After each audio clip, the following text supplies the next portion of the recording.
Good to be back on campus. Can you guys hear me okay? I don't think that's close enough. Is that better? You guys can hear me? Okay. So I had to set the bar a little bit low so I could at least get higher than Michael Scott. So my first question is, not who do we have here, but why are you here? Why aren't you guys in Vegas right now for the game tonight? I'm a little disappointed. It's a much better event down there, but hopefully we do well tonight. But just by show of hands, so there was a couple econ majors. How many are majoring in the business school? And so outside, what schools are you guys in majoring outside of the business school? Just yell them out. Computer science? Okay. I know there's statistics. Music, okay. All right. What else? Engineering. Okay. That's good. Like you said, I majored in economics, and it's the shortest major at BYU. By the time I realized I didn't like economics, I was too close to graduating, so I finished with it. But anyways, so we're going to talk a little bit about these things. So first I'll give a little bit about my story, my history, and then I'll talk about kind of taking a different path than most entrepreneurs, and then I'll talk about my current company, what I'm doing, kind of give you some background on that and how I got there, and then I want to talk a little bit about funding. That's something that I think entrepreneurs need to be aware of. I have a little bit of history in that, working in venture capital and investing in companies and whatnot, so I thought I'd share some things about what goes into if you ever go down the path of needing to get some capital for your company and whatnot, and some different options you can pursue. So a little bit about me.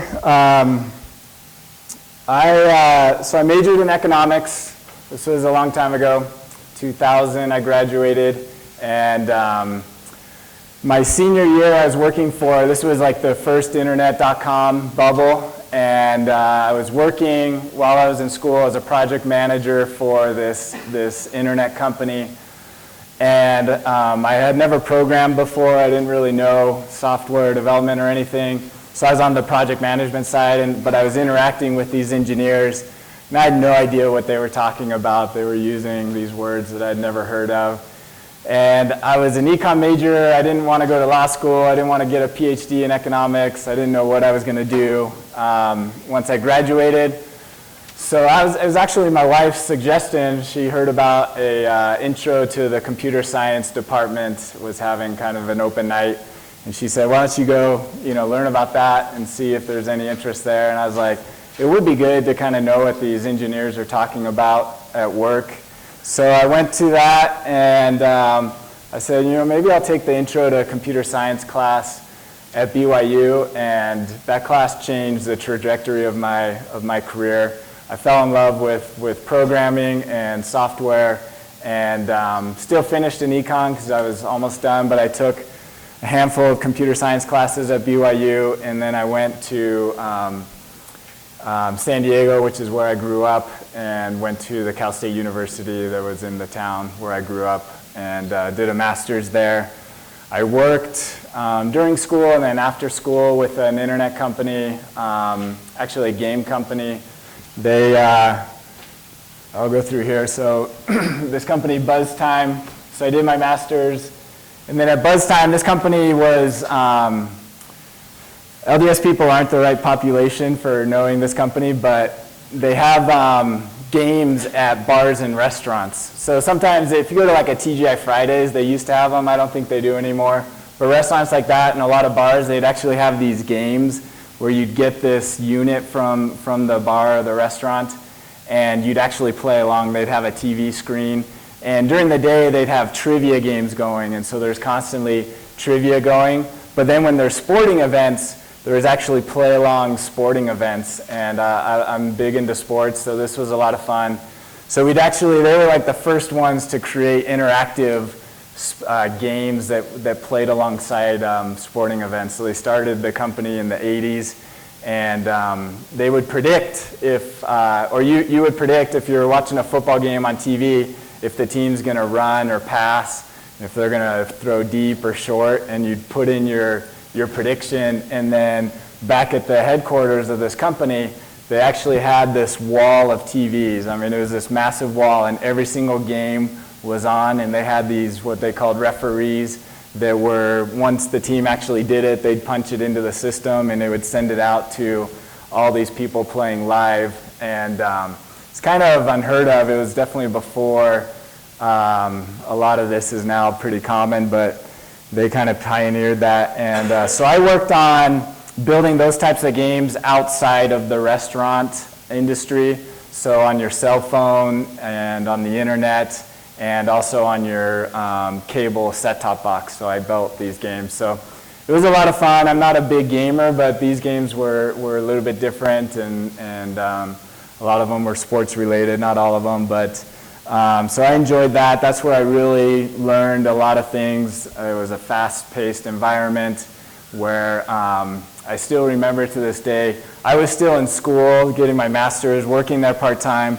So one day when I was at school, they had a big round of layoffs, and I wasn't there for that.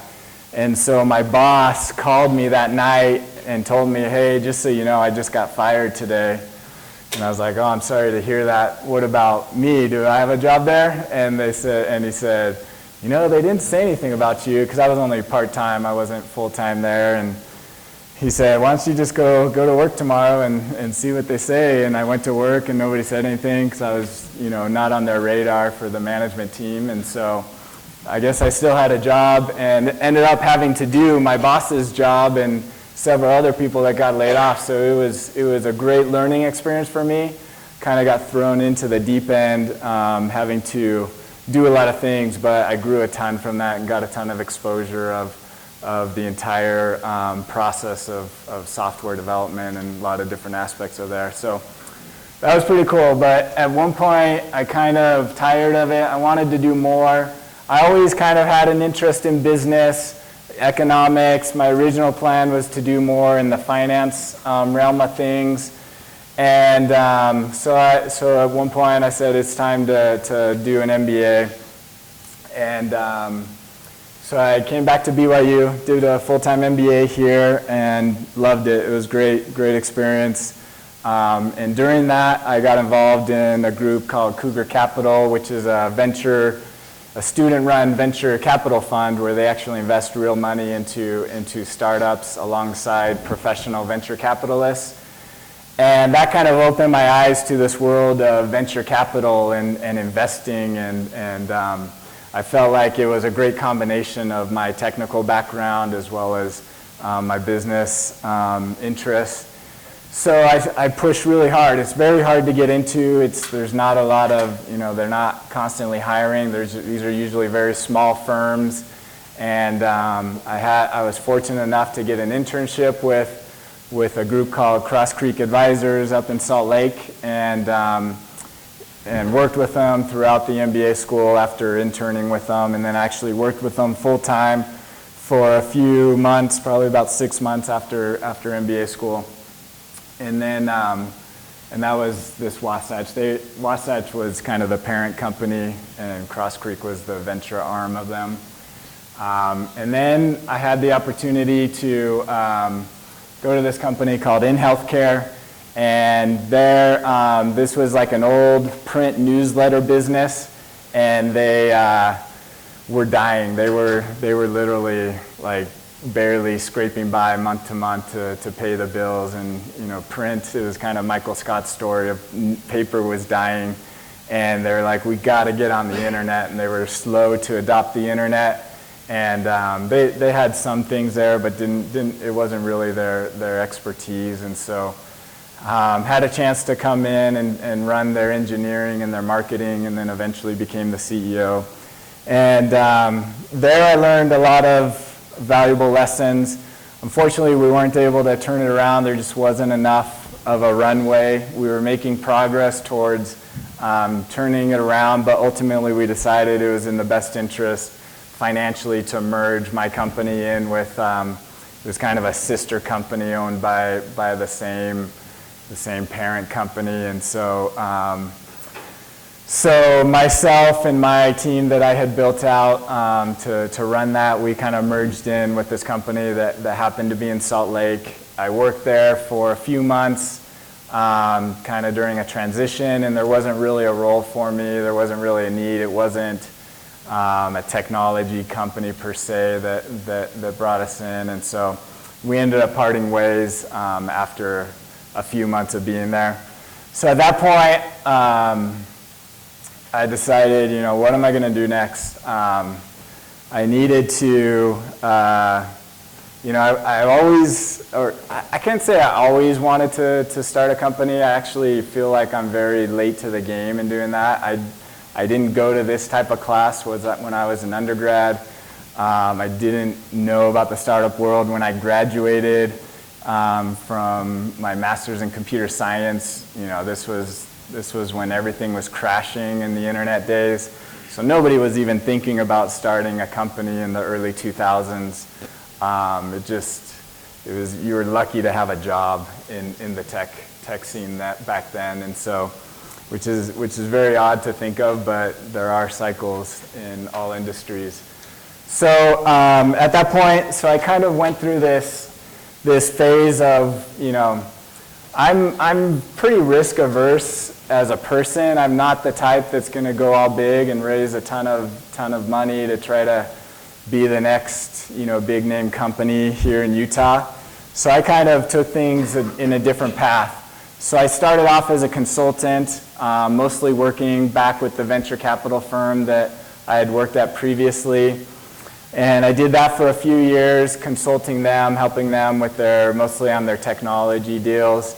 I also started kind of building some software that they were using. And that kind of evolved to where I started to build some software for some other companies in the area. And so then I kind of turned into what I would call as a solopreneur. So I was kind of a one-man shop, and I had contract work to help me, but it wasn't a company. I didn't view myself as an entrepreneur, but I was profitable, which is better than a lot of companies can say. And so I was doing well, financially. It was better than a job. So I did that for a few years, and then really just in the last couple years is where I feel like I've started to kind of make that step where now we're starting to really create what I would say is a business and a company. And so I kind of say, right now I'm kind of in this transition between a solopreneur and an entrepreneur. So we'll see how it goes in this phase. And so I kind of, like I said, I'm taking a slower path than I think probably what you've heard in this class. And I want to talk about that. I was debating, like, do I come in and try to pretend like my company is amazing and it's going to be the next IPO, but it's not. I mean, there's three people working in it right now, and we're taking it slow. We're completely bootstrapped. I haven't taken any money, and we're trying to figure out a repeatable business model. And so, so today I want to talk about there are different ways to go about entrepreneurship. There isn't just one path. Everybody has a different story. Everybody has a different approach that they take and has advice. And so hopefully what you learn from this is just there's different ways that you can go about it. And taking it slow has its advantages. So I like this quote, just because my path is different doesn't mean I'm lost. I still work in the venture capital world, so I talk to a lot of companies and CEOs. I know a lot of CEOs, and their path is different than mine. They're at a high growth rate and all about tripling their sales every year over year, and that's okay. There's nothing wrong with that. For me, it's about knowing who you are, knowing what your strengths are, and making sure that you're tailoring your approach around that to fit to your strengths and optimizing around that. So entrepreneurship later in life. So I am now in my 40s, which is crazy to say, but like I said, I didn't start a business in school. I wasn't selling candy in high school or anything like that. I wasn't, really even thinking about doing this until after I had gained a valuable skill set in software development that I had the confidence to say, yes, I can do this.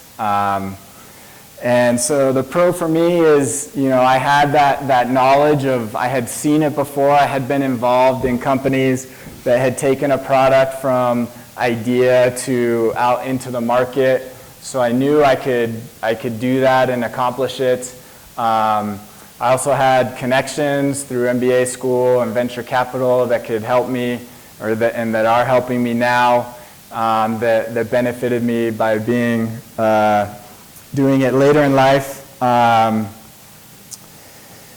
I also had some fun, so I had the necessary capital on my own to get it started on my own and get going in that way. So those are some of the pros of starting later in life. There's definitely cons as well.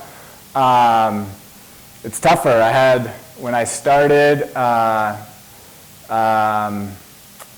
when I got laid off, so I technically got laid off at that last company. My wife was pregnant with our fourth child, and so she was born, and there's a lot more risk when you've got a wife and 4 kids that you've got to make sure that you're accounting for. So that's a bigger challenge that you got to take care of. The other challenge is a lot of my friends, mostly from MBA school, I really wanted to find a partner to go in with me, and I've done many attempts at that over the years. And one of the challenges is when my friends in MBA school, they were in a situation where they weren't ready to take that risk. They had their steady jobs. They had, their families as well. And so my kind of circle of friends weren't willing to jump off the cliff, so to speak, with me. And so that's been a challenge where I've kind of been on my own doing that, and trying to figure that out on myself. So that's one of the things that I've learned of taking a different path. The other one is techie as CEO. So by raise of hands, how many of you guys feel like, actually, if you were to be a founder of a business, I'd probably say there's 3 roles that you should feel like you could fill. One of them would be helping on building the product. The other one would be selling or marketing that product. And then the third one would be, if you can't do either of those 2, then you're probably out fundraising to raise more money to get the business going. So by raise of hand, if you were to be in one of those roles, would you raise your hand if you'd be on the sales and marketing side? Okay. If you'd be on the product side, building the product. Okay. If you'd be the fundraiser. Not as many. Okay. So being a techie, that's been a good and a bad. So I know very deeply what goes into our product. I'm involved with it. I try to continue to step myself out of it as much as I can over time, but I'm still very much involved in what goes into the product and how it's built. And because of that, I know where the opportunities are in the marketplace to try to go after, and what it would take to go after and solve those problems from the product side. So that's been a huge plus. The downside is that takes a lot of time. When you're building a product, it takes a lot of time. You spend hours and hours, and you need dedicated hours. It's really hard to context switch between working on building a product and then switch to sales and marketing. So that's something that I've struggled with over the years, in finding that balance of where do I spend my time. So that's been a challenge as well, but it's one that I want to do. Ultimately, I see myself more on the business side and not building the product, but still being very, very involved with it. And it's something that I feel passionately about, I've talked to, there's not many CEOs of companies in the software world that would call themselves technical that came up through kind of the engineering route. It's kind of rare. I've met a few of them in Utah and I've talked to them about this, and they kind of say the same thing, like, I wish there was more. In the Bay Area, there are more engineers that then become the management or the CEO, and there's inherent benefits to that can help the company do that. So if you are on that technical side and on that product side, don't think that you have to only be there. I think there's advantages to breaking out of that over time. I think, early on you're always involved in that, but you don't have to. And that was one of the reasons why I came back to MBA school. When I worked at BuzzTime, I would talk to the management team, they were great people, and I'd say, I want more exposure to the marketing stuff. And they were hesitant because they needed my help on building the product, and so I never really got that experience until after MBA school, when I actually had to run a marketing department to really do that. So MBA was kind of a way for me to kind of break that mold and get out of wearing just an engineering hat and get on more of the business side of things. The other thing is, it takes a unique personality. You kind of have to wear two hats of like being an introvert when you're building a product, and you're focused in on that, and then also being an extrovert. And so I think, not everybody has that capability. Some definitely are more suited for one than the other. So that's one of the reasons. That's probably one of the big reasons why you don't see as many. It kind of does take a unique skill set. So now I've got this company called Openside. Like I said, it's kind of evolved out of a couple projects that I was working on for companies. And I'm not going to go too deep into it, but basically we work with sales and marketing departments, and we help them just optimize their workflows. So when you go out into, especially if you're working in anything that does a lot of online marketing, the amount of different software systems that you have to use is pretty crazy, and it's only getting more complex. There's so many different avenues of marketing that require some kind of dedicated software solution to solve that.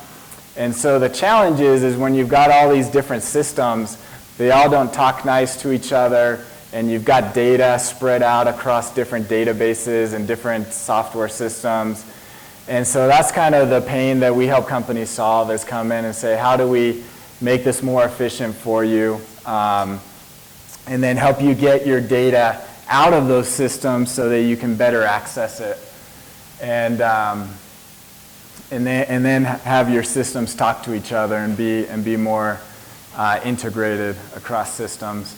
So this is kind of a scenario of what we would look like. So we kind of say we're this, kind of your home base where all your systems can come to and communicate with, and then any workflows that need to touch multiple endpoints can be built on top of our system. And we're kind of, so this is kind of a use case for one of my customers. So it's actually the venture capital firm that I'm still a venture partner at and help them with. They want to get all of their data as well as access to different data sources like LinkedIn and a bunch of financial data. They want to bring that all into a centralized database so that they can then access it and see kind of this universal source of truth. And so this is one of the projects that type of projects that we work on. So they're fun. They involve lots of data and integration, and that's kind of what I enjoy doing. So for the next 10-15 minutes, I want to talk about funding and the different ways that you can go access capital. So like I said, I didn't know, I had no idea where you could get money before MBA school. But then when I got exposed to venture capital, venture capital is great. Like I've met amazing people that work in venture capital. I've met amazing CEOs that have run some amazing companies that could not have done it without raising millions and millions of dollars from venture capitalists. But there's things that you need to be aware of if you do decide to go that path and raise venture money. So this is kind of a typical model of how venture capital works. Typically, they'll spread their money out across a handful of companies and have a portfolio or basket of companies. And most of them end up here. They don't make any money, and they just are kind of a write-off. It was kind of a failed experiment. And then you get a couple that break even or make a little bit of money back to their investors. And then you'll get just a few select ones that really go big. And these are the ones that you hear about. These are the stories that get written up. These are the names that you hear about. And but they're the few. They're very, very far and few between that actually get to that level. And working at Cross Creek, which is a later stage investment, we typically start investing in companies when they are, they've already got a market. They're typically doing 50 million in revenue or more a year, and they're kind of on a path to go to a public company, to become a publicly traded company and do an IPO. And we look at all these companies that by any measurement, you'd probably say that's a pretty good company. They've got a couple hundred employees. They are generating, good amount of revenue. But then we look at them and we get really technical. We look at their financial models. We'll do a deep analysis of the management team. We'll call up people that have worked with them or for them 10 plus years ago to get a good sense of how they are as managers. And we kind of put them through the ringer. And very few of these, what are normally really good companies, actually make it past our bar that we then invest in. And hopefully we do well at finding the ones that actually do end up going public or having a good exit. So we're kind of playing in companies that are already up in here in this quadrant, and then trying to get them to an even over an even tighter bar. And so I've learned from that is it takes a lot of skill, a lot of money, a lot of luck to get to that level, and it's not easy. And so the thing about venture capital is if that first check that you take from a venture capitalist, the expectation that he has for you is that you're going to be one of these companies up here. That's what he's banking on. And you need to go in with that mindset that you're going to do whatever it takes to become one of those breakout companies. Anything less than that is really not acceptable to them. I mean, they're not, they can't do anything, and they'll still be nice to you, and they'll still, wish the best for you. But this is what they're looking for. And you have to tell a story that makes them believe that you can be one of those companies. And they're getting earlier and earlier. One of the trends of venture capital is there's even dedicated venture capital firms that just give money to college students. Like they're going earlier and earlier because they want to find that next, big win. They want to find the next Google or Omniture or whatever. And so it's easier and easier, especially for people of your age, to get access to venture capital. And that's okay. Like I said, it's about knowing what your strengths are and what your goals are, and just going in bright eyes, knowing that that's the expectation that they have for you. when you take their money. So that's okay. That's one way of going. But it's not the only way. It's not the only way that you can raise money and get access to capital that can help your company grow. Obviously, the best way is customers. That's really how I've done it. But you reach a point. I'm now at a point where I'm likely going to take on capital in the next year to take things up a notch with my company. But to this point, I've gotten here completely off of customer funding, which has been nice, because then I only have to answer to my customers and make sure that I'm meeting their needs and not somebody else's. So a couple other ways when you do actually need real capital to take things up a notch. There's another approach. So there's a group that actually came from venture capital, and he actually lives in Utah, the guy that started this. And he calls it indie.vc, so that's his website you could check out. And that's kind of their slogan. So a unicorn is a name that they give to these breakout companies that are valued at $1 billion or more. So if you're valued at $1 billion or more, then they call you a unicorn because they are so rare.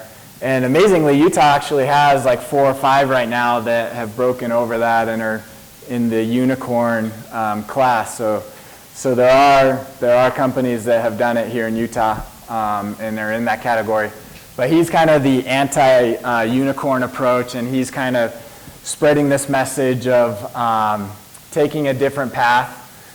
And how his model works is it's kind of a hybrid between debt and equity. So when typically venture capital is all equity. So if they write you a check for $1 million, they're going to say your company is worth $2 million. I wrote you a check for $1 million. That means we now own 50% of your company because they gave you $1 million and they said it's worth $2 million, and you accept those terms. So now your company is worth $2 million. That you have $1 million in cash, but now you only own 50% of the company. So that's how venture capital works on the equity side. This is a hybrid where they will take some equity, but they also take some debt, but it's not as strict as like a bank, where a bank, if you tried to go to a bank, one, they wouldn't lend to you at this stage when you're this early, but if they did, in the rare case, they would say, I'll give you money, but if your company fails, I'm going after your house or some other collateral that you put up, and basically a personal guarantee that you'll cover the loan. So these guys don't do that, so they don't come after your house. If your company fails, it's written off as a loss to them. But if things do continue and you are profitable, you pay back how much money you took from them plus kind of some interest. Usually it's not an interest rate that they set on it, but you basically pay back a percentage until you've paid back 3 times the amount of money that you've taken from them. And so their hope is that they go after companies that are sustainable and long-lasting and profitable. So they're looking for profitable companies. And that's kind of the thing is most companies that take venture capital money are not profitable because they're investing so much into trying to grow the business as fast as they can that they're not profitable because they're spending so much. But there are a lot of companies, even in the tech world, that are profitable and have the ability to pay down this cash that they take on in that note. So that's kind of a hybrid approach that you could potentially explore. There are some other groups that might be able to do this. This is still getting started. I'd probably say this is still kind of an experiment to see what the market is for this type of fundraising. And then there's a third one, and this one is the one that I prefer and probably will explore down the road. So this is called revenue-based financing. And how this works is obviously it implies that you have revenue, and what they do is they'll just take a percentage of your revenue until you've paid back the money that you've taken from them plus an additional amount, so up to 2 times the money that you've taken back. They don't take any equity, which means they don't have any direct say. They don't sit on your board of advisors or anything like that to kind of dictate the direction that you take your company. You maintain complete ownership and complete control of your company.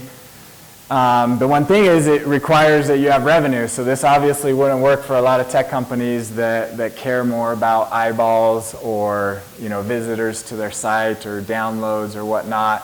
It requires revenue to pay back. But the cool thing about it is it will adjust. So it's a percentage of revenue.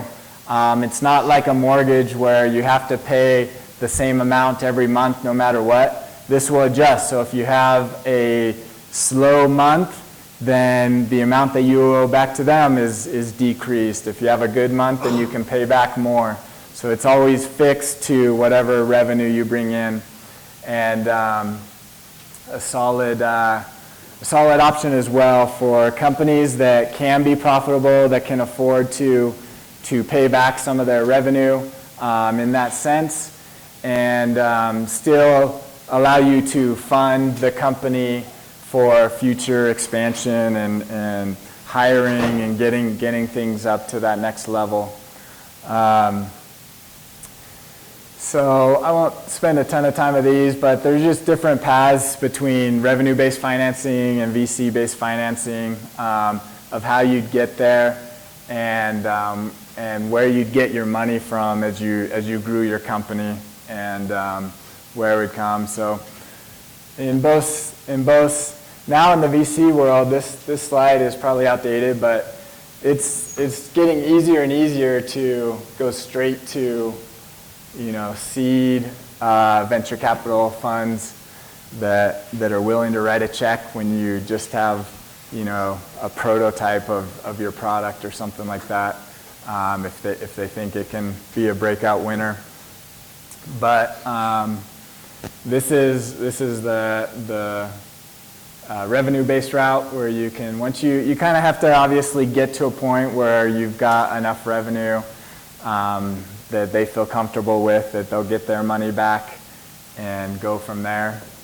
And this is, and it's faster. They make, and there's actually a lot of groups out there. There's at least 2 that I know of that are in Utah, and others that are willing to invest in Utah companies.